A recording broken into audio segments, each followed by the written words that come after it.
Hi, Dave Scotland for AE Tuts, and welcome to another chapter of Nuke in production. And today we're going to take a look at tracking, and specifically 2D tracking. We're going to leave 3D tracking for another episode. So today in 2D tracking, I'm going to be using Nuke 7. And the reason why I mention that is that Nuke 7 has some very good improvements to the tracking system in Nuke. And I really want to try to point out some of those new tools and those new options in the new tracker. So in order to start tracking in Nuke, what we need to do is add a tracker node to our stream. And so I'm just going to highlight my read node here. I've just got some simple footage. And what I'm going to do is try to track something, maybe something over here like this sign, and we'll see some of the features in the tracker. So highlight the read node, and we're just going to hit the tab to bring up our little tab node creator. And start typing in tracker, and it will shortlist down to tracker. And now we're looking at the tracker node, and you'll see here that at the moment it's empty, and what it's waiting for is for us to add some track points. Now Nuke is a pattern match tracker, and so it's looking for patterns in the footage that we tell it to look for, and it's also looking within a region that we specify. So let me show you what I mean by that.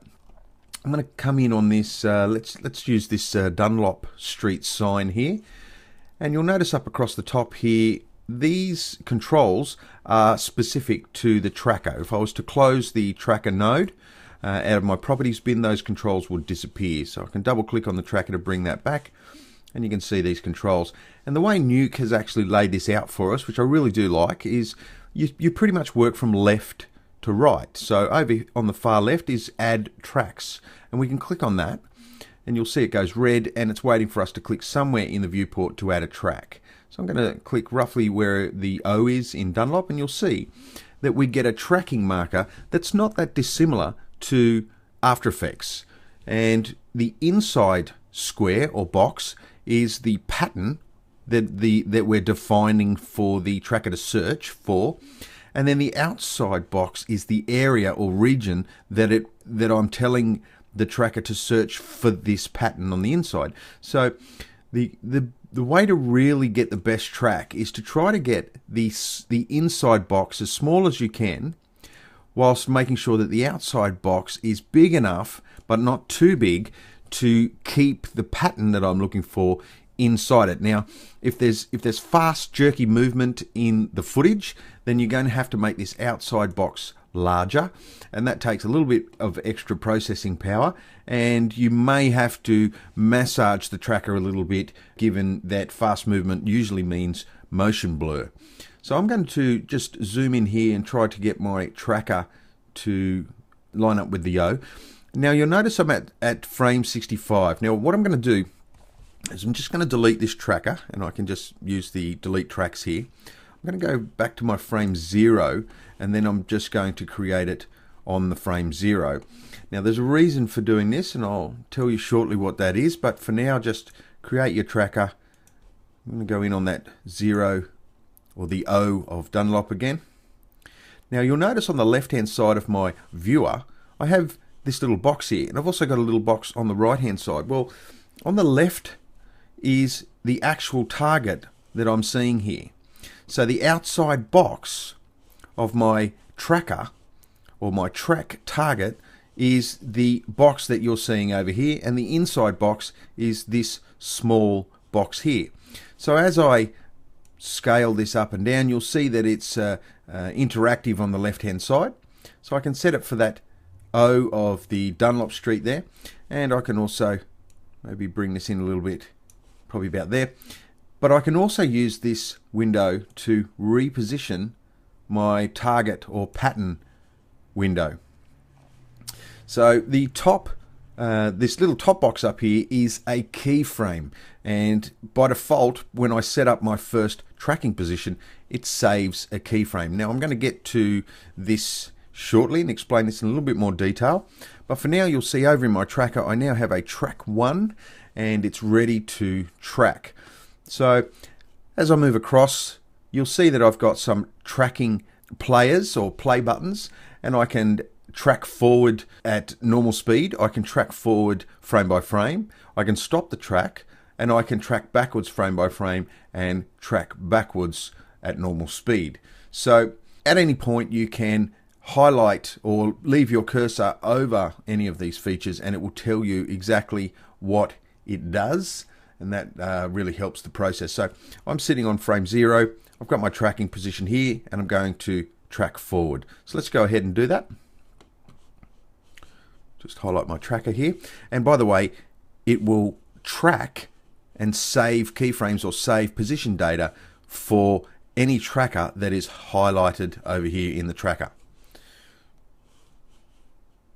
So track forward, and you can see we get a live update in our tracking window over here, and it's actually slipped off my tracker.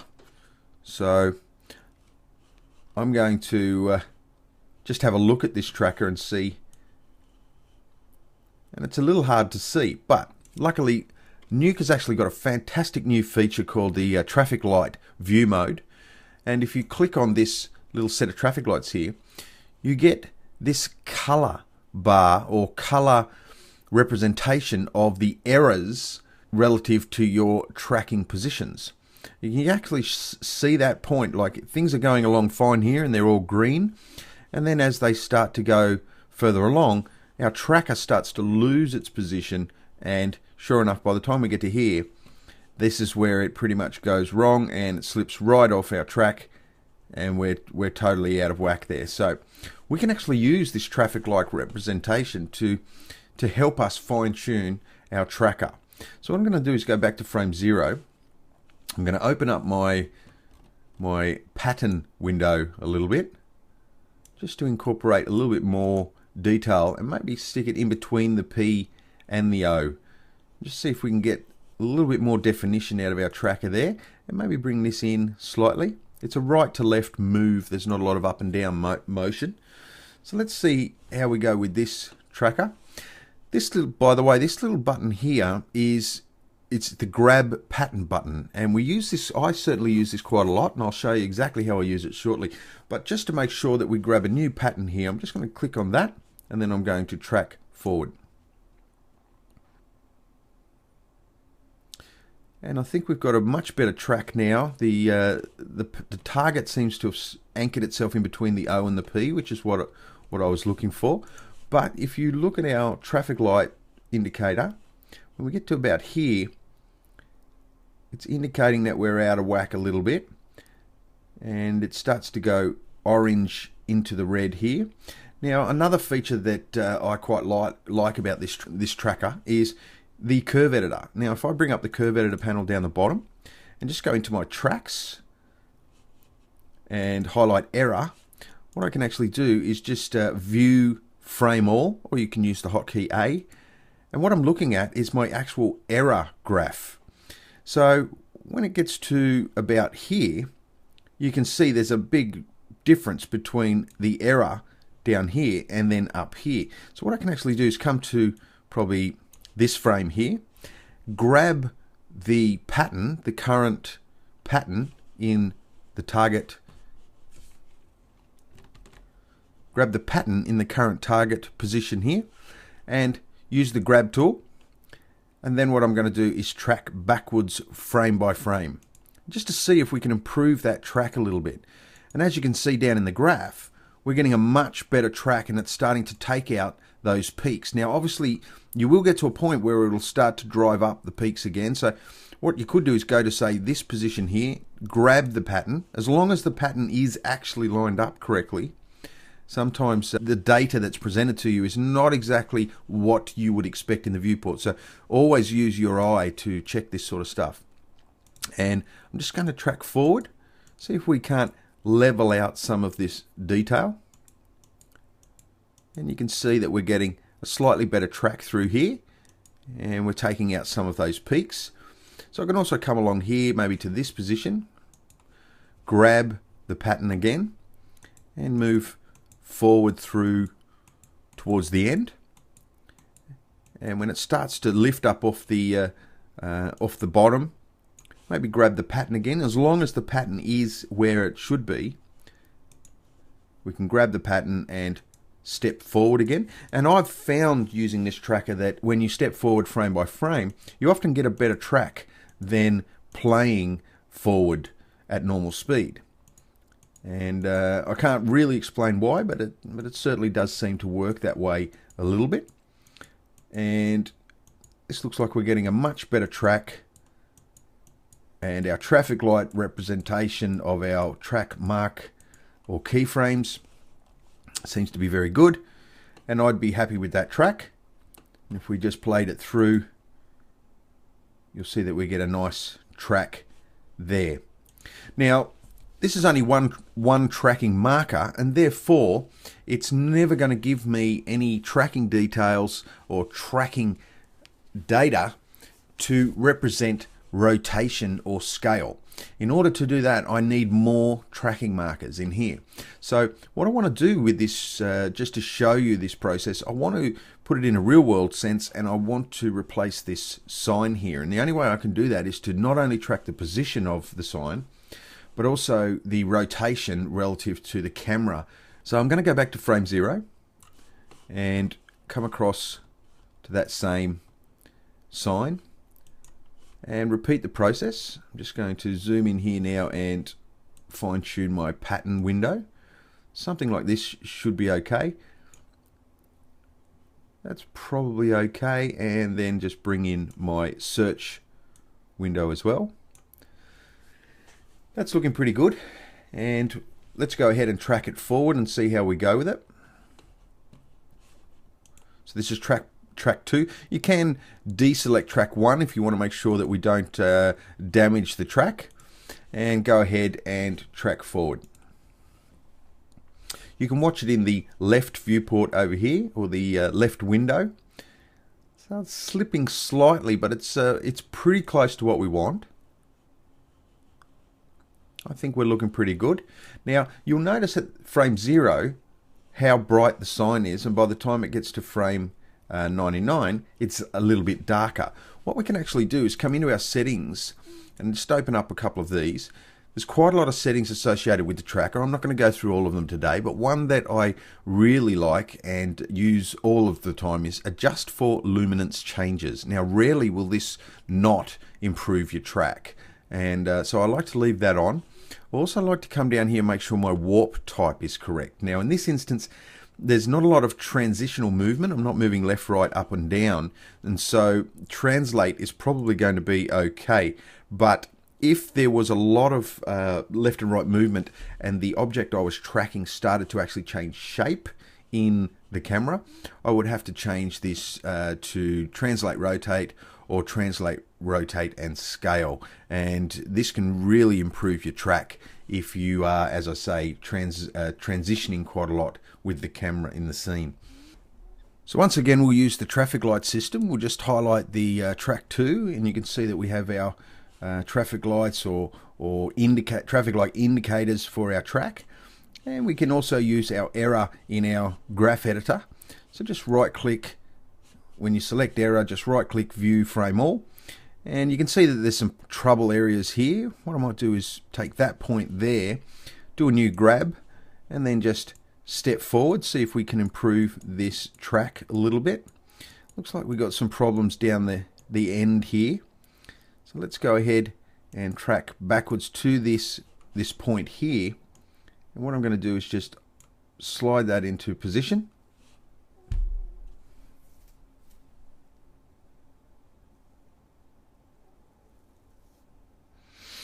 And you can see what's actually happened there is it automatically retracked the whole thing based on this new position that I set for my pattern window. Now that's this keyframe system. It's not always the best thing to use, and it depends on the type of situation that you're in with your footage. But in order to stop that from happening, notice there's a button here that says retrack on move link. I'm just going to deselect that so that that doesn't happen. In fact, I'll just undo that last track process, and I'm just going to make sure that that is deselected.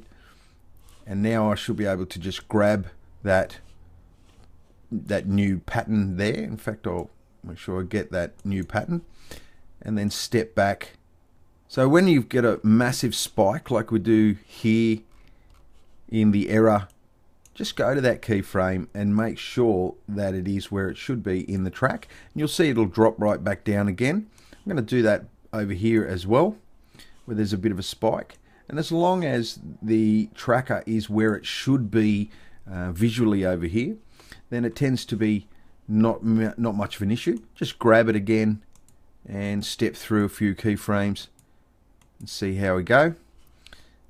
That's not too bad. We might grab that and step through a couple of frames. Generally speaking, this track is not too bad. You can step back a few frames now. That's pretty good. And we might just clean up this last little spike down here. Cool. Okay, so we've got our two trackers, and if we look at in our viewport here, you can see that if I highlight them both, the track positions look okay. But just like in After Effects or any other tracking procedure, this tracker hasn't actually done anything yet, and all it's done is gathered data. What we need to do now is work out the best way to apply that data. So the way we do that in Nuke is, let's go ahead and break off this tracker off to the side here. I'm going to just have my viewer coming straight out of my read node, and I'm going to bring in a sign here, and we're going to do a straight merge. So just hit M, and we don't need this wired to the tracker. So the sign is over the image, and it's a bit big, so we're just going to highlight the sign and just bring up my tab creator, and we want to put in a transform node, and double click on that transform node. Allows us to see its properties over here, and I just want to scale it down and reposition it somewhere over here. Don't spend too much time on this until we just wire things up. It's probably going to do us for now, something like that. Don't worry about it, we're going to perfect this shortly. Now with our tracker, if I double click on it to bring it up, what I can actually do is click the rotation and scale and select both of the tracks, and down the bottom here I can actually export either corner pin data, transform data, or stabilized data, or match move and stabilized data. And I can also do it baked, and that is baked. The keyframe positions or the data is actually baked into the node that gets created. Now I'll show you what I mean.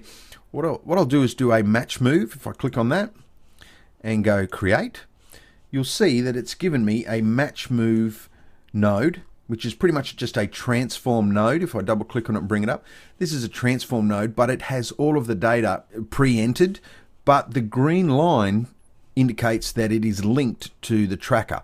And what that means is if I go back to the tracker and fine tune any of these settings, they will be updated in this transform here. So some people prefer to work that way, other people don't.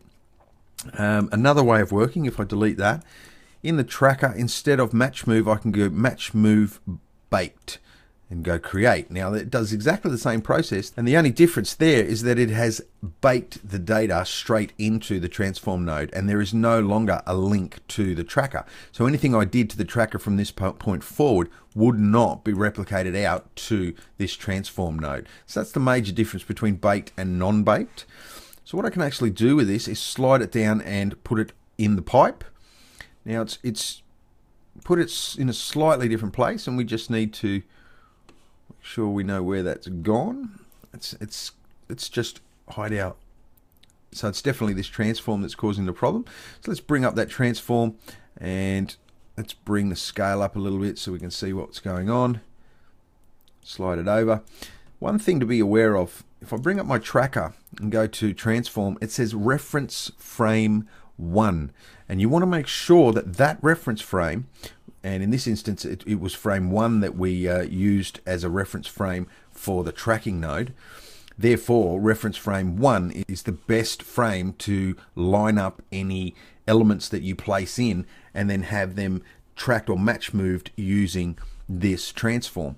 So that's what I'm going to do. Just do that. And just hide this tracker. Take this transform here and scale it down. Slide it over. I'm just going to line it up with this sign here.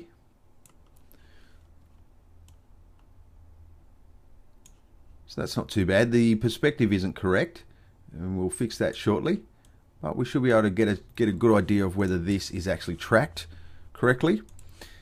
So what we're going to do now is just play it through, and just to see if that sign is actually in the right position. Now, because the perspective is changing, it's not going to look right, but what it shouldn't do is start sliding around the scene. And it looks like we've got a pretty good track there. So that process of tracking and then baking out a transform node using that tracking data is the most common way to do this type of work. So let's come in here and just finish it off. So I've got my sign, got my transform. And what I might do is just delete that transform for a second. And instead of a transform, I'm going to hit my tab and I'm going to do a corner pin. So just grab your corner pin node, and just like any corner pin node that you would use in After Effects, you can just go ahead and grab the corners, which have 4 targets associated with them, and place them up where you need them in the scene.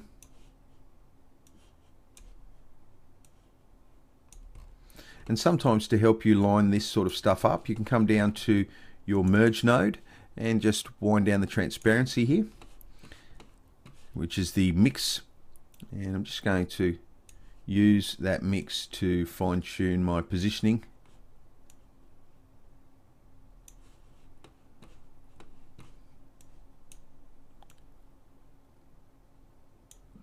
So that's looking pretty good. Go ahead and wind your mix back up. And if I hide my corner pin, probably all I need to do now is do a little bit of a grade. So just hit G as the shortcut for grade, or you can bring up your tab and start typing grade, and that'll be there. Double click just to make sure that it's available, and I want to just amend my white point. It's a little bit too bright.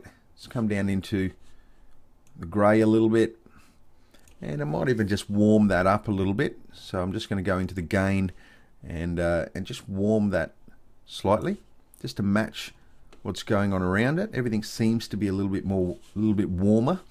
The saturation of the blue is pretty good. I'm pretty happy with the saturation of the blue.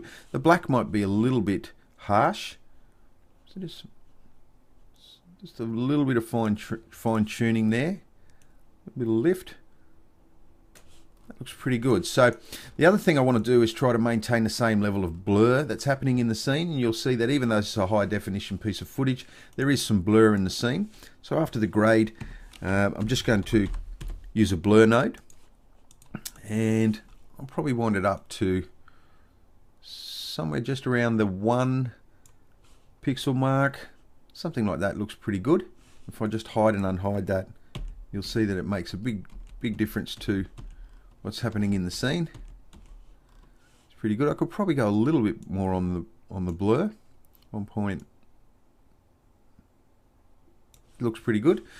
In fact, I'll leave it at 1.1 because some of this blur is going to come from motion blur. Now, if we look at the transform node that was created by the tracker, which is this one here, notice it comes with motion blur, which is the same of any transform node, but having this effect marry into this scene, motion blur's got a lot to do with it. Let's go to a frame where there's quite a lot of movement, and you can tell by the Dunlop word above that there's quite a lot of movement there, and then just start to wind in your motion blur. Now notice as I wind this up a little bit, notice it's sort of slipped to the left, and this shutter offset here is set currently to start. I'm going to go to end, and you'll see that it'll pop back. I could even do custom, and then I could wind it exactly where I wanted it. In fact, I'm going to do that, and that way it's going to leave it exactly where my transform was. And so that's working pretty well, and that's actually accurate motion blur based on the photographic motion blur that's happening with the lens or with the actual capture. So let's go ahead and just close these down to get rid of the overlays, and let's see. In fact, my corner pin looks a bit off. Let's go ahead and just bring that up slightly. Something like that looks okay. Just want to make sure that this is,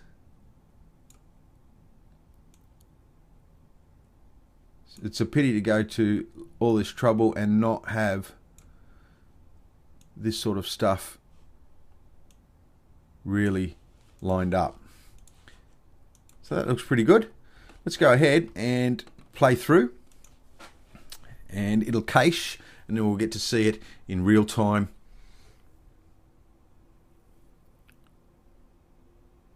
And as you can see, that looks pretty good. I'll even zoom in a little bit and we can see the actual sign. That's working perfectly. It's exactly the way we wanted it, and job done. So that's the tracker used as a match move track, and this is probably the majority of what you'll use the tracker for, is for this match move process, where you track objects in a scene and then you use the match move transform to get those objects or to get new elements to sit with those objects, those tracked objects. But there is another feature of the tracker that is used from time to time, which is stabilization. So let's take a look at that. Okay, so I've got a different scene for us to use, and I've deliberately chosen this piece of footage because it is actually quite a difficult track. It does have a couple of frames mixed in here where there is some really quite quick movement that causes some blurring that makes it quite difficult to track. But Nuke has some really great features to help us get around that.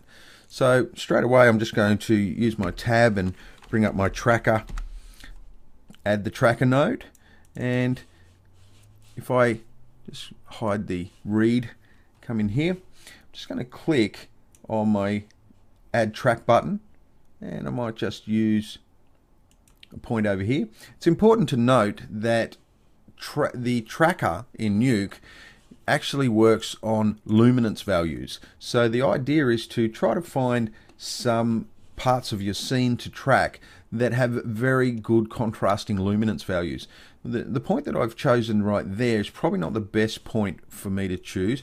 Maybe somewhere up here is a pretty good point to choose. Now, what I'm going to do is delete this track, and I'm going to go into my settings, and in the settings there is a feature here called snap to markers, and what I'm going to do is click on blobs, and what you'll see as I click on the add track marker, it allows me to slide around, and you'll see that there's a little green ring that is searching the image for good trackable points, and you'll see it snapping to light versus dark areas of the scene, and what it's trying to do is snap to very good tracking points. Now see there, where my arrow is doesn't quite match where the green ring is, but if I let go it will actually snap to there, and if I slide in here you'll see that that is what it has chosen for my track marker.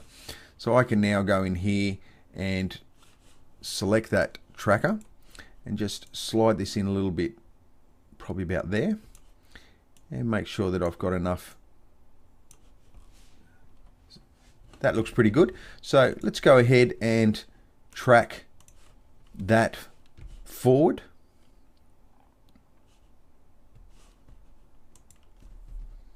And we'll go back to where we started and track backwards. So that's a pretty good track now. I might just go into my settings and switch off that that snapping. It's a pretty good track. I'm quite happy with it. And let's bring up our traffic lights just to see what type of track Nuke thinks it got. And you can see there's a couple of points that are bright red with green markers on either side. Now they're those little blurred frames I was talking about. And you can see here how radically different these frames are. Now if you come in here, you should be able to see the next and previous frame, and it's pretty close. I think you would be happy with where this is, given that it's halfway between the next and the previous frame. So in theory, it really shouldn't be red. So what I can actually do is save a keyframe there, and that will help if I start fine-tuning this and use that the keyframe method. Then basically I'm going to get a pretty good track out of that. You can see it's raised, it looks like it's sort of dropped down a little bit at this red one here. So I'm just going to lift it back up slightly and just do a little shuffle. So it needs to be just up here. Just do a little shuffle there. Now that looks pretty good for what I want. So I'm pretty happy with that. So that's one track, and I'm just going to do another track over this side. So once again, I'll use that blob. I might even set it to corners this time and do a new, just move it around and see what it wants to use. And you'll see that there's a lot less green circles being presented to me because it's really looking for corners now, and it seems to like this area here. So I'm going to actually use that area. We'll set this one to transition, and I'm going to track forward, and it looks like it's tracking pretty well. Couple of little problems there, and that makes sense given that we've had some issues with those blurred frames. And come back to frame 22 or 23 and then track backwards from that point. I'm just going to go ahead and switch off the snapping again, otherwise that green dot or green ring will become a little bit of a pain to look at. So I'm going to go through to that red frame again, and you can see that it is indeed that blurred frame. And if I just go to the previous frame, it looks pretty good. Where the track is now looks pretty good. So I'm going to do that same process again where I just save a keyframe and come back and see that other frame, which is about there. And it also looks pretty good. I'll do a little bit of a rock. Yeah, it's not too bad. So I'm pretty happy with those tracks. I'm going to grab them both, make sure rotation is also selected there. There's no zooming or moving in and out with this camera. It's similar to a nodal pan. It is a handheld shot, but transition and rotation should be all I need to stabilize this footage. And I'm just going to go to my transform directory here and just click on stabilize. And you'll see that reference frame 1 is the one that's selected. Well, we weren't on reference frame 1 when we first created our points. We were on frame 22. So I'm just going to move to frame 22, and then I can either type in 22 or I can set to current frame. And you'll see that this is the only frame, or should be the only frame, where the footage is perfectly lined up with the window. And if we give that a bit of a play now. So there's the stabilized footage. Let's just stop that for a second and close the tracker so that we can see what's happening on screen here. We'll play that through. And there is a little bit of movement on the edges of the screen. That's a little bit attributed to lens distortion, and a little bit attributed to a slight, very ever so slight amount of parallax, because this isn't a pure nodal pan where the camera is actually locked on a tripod in a static position. So As far as giving us some stabilization, it's pretty good, but it's not perfect. And I believe that a lot of the reason why it is the way it is not so much those things that I mentioned. It is, in fact, that the tracker is not perhaps not as good as it could be. So what I'm going to do, I'm just going to delete this tracker for a second and show you a fantastic feature that the tracker has. So just bring up your tracker node again, and I'm just going to slam through this as quickly as I can. Just going to go to my tracker here, and I'm going to just start creating track points down here, and that one looks pretty good. I'm going to create another one over here. That one looks pretty good there. There's one here that's okay. Might as well go. I'm looking for these contrasting luminance values, so I can even put it into luminance mode up in here. And there's another one there. And let's put one here. And I might just put one here. And that's probably going to do it. Maybe just one more there. So you can see I've got 9 tracking markers there. I'm going to select them all, zoom out a little bit, and I'm going to track. I'm at frame 69. I'm going to track forward, which it will go a little slower, but when you see the process that I'm going to use here, it is well worth it. And I'm going to come back to frame 69 and track backwards from there. And I'm also going to turn on the traffic lights just to have a look, and you can see that some of these are really quite poor, like this one here, and others are a little bit better, but most of them have that red frame issue there. What the tracker has is a fantastic feature called average tracks, and what I can do is select all of these tracks and click on average tracks, and what it'll do is create a brand new track, and it will average all of the data from all of those other tracks to create a new track. And it's actually created the track here, which is this track. It's renamed it average track. And I can now get rid of all of these other tracks. Just delete those. And this track, you'll see, is all green. It's that doesn't necessarily mean that it's perfect, but it's a pretty good track. Relative to just using 2 points. Now I'm going to do the same again. I'm just going to switch this one off. I'm going to come in with my track marker here and create another one there, maybe one here, maybe use some features up in here, maybe one here, one up in here, maybe that one there. This looks pretty good. That one looks pretty good. So this time we'll just use 7, and we're sitting on frame 2 this time, so doesn't matter too much. We'll go back to frame 1, that should be fine, and I'm going to track forward. Now because I was sitting on frame 2, I do want to make sure that everything got tracked correctly towards the front here, so I'm going to track back as well. So that looks okay. What I'm going to do is make sure that they're all selected and average tracks, which will create a new average track using all that data. So it's averaging it out there. It's created a new track called average track 2. I can grab these trackers, delete them. So I now have 2 very good tracks, and I can use those tracks to, only this time I'm not going to stabilize the footage. I'll even put something in there so that we can see how good this track is.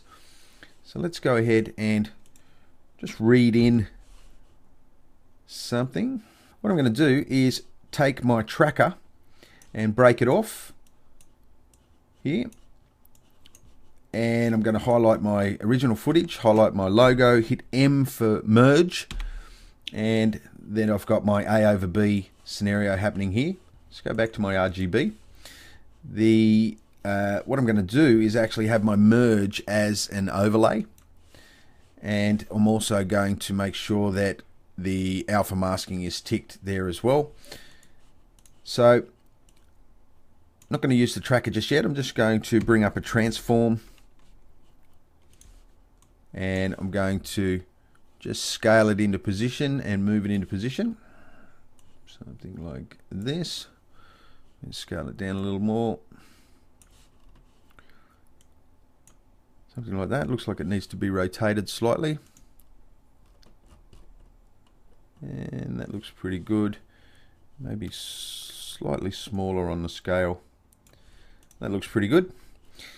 And I'm going to take my tracker, and this time with my tracker I'm actually going to do the linked version, which is the transform match move baked. The transform match move. So just highlight that. Make sure that rotation and transform, rotation and translate is selected here, and create. So now I can just drop that into the stream. Move this down, give us a bit of real estate, and we'll put the tracker over here. And what we might also do with that transform is make sure that our motion blur is set correctly. Pull that up. And I might also just give myself a little bit of space here and move this up slightly, just so I can put a blur node to match the background plate. And just hit tab, bring up your blur node, and something about a 1 pixel should be fine. 1 pixel, 1.1. You can come out and do a little bit of a look. And so let's go ahead and do a RAM preview, or a cache preview, and we'll see how that looks. So there's our cache preview, and it looks like we've got a pretty good track, and we could certainly tweak some of these settings. Maybe jump into our merge and bring down the mix just slightly, just to blend it in. It's a very rustic scene. Something really bold is probably not something we would expect there. And we could also make a bit of space here and drop in a grade node, just to fine-tune the color. Maybe just jump into the gain and fine-tune the color, warm it up slightly, and darken it down, take some of the value out. That looks pretty good. Adjust that mix slightly. Something like that looks okay. We're getting some of the noise coming through, some of the underlying noise. But most importantly, we have an effect that's actually locked to our background plate that is actually a very difficult, it's a very difficult piece of footage to actually track, and you'll see that. I'm going to include this piece of footage in the source files or project files, and I want you to give it a bit of a go. I'd also suggest that you have a bit of a go at tracking this in After Effects as well, and stabilizing it as well, just to do a comparison between the two trackers. There's a lot of mathematics that sit underneath this process, and a lot of code. It's that mathematics and that unique code that actually make After Effects and Nuke slightly different when it comes to this task. So it's always good to have a little bit of a look or a comparison between the two. I know myself, I have my preferences, and I tend to use one or the other application relative to what I'm trying to do. But in Nuke 7, the tracker application is just outstanding, and some of those features are really great additions to the way we track footage, and I look forward to being able to use them quite a lot into the future. So definitely have a bit of a go at it, and use the assets. I'm going to supply quite a few assets for you to practice these techniques, and I hope you enjoy your exploration of the tracker in Nuke. And as I mentioned before, this is not a definitive look at how to use the tracker or what features are available in the tracker, but it's enough for you to get started and to feel more comfortable going into the process and going into the tool set. So I hope you enjoyed this tutorial. Until next time, bye for now.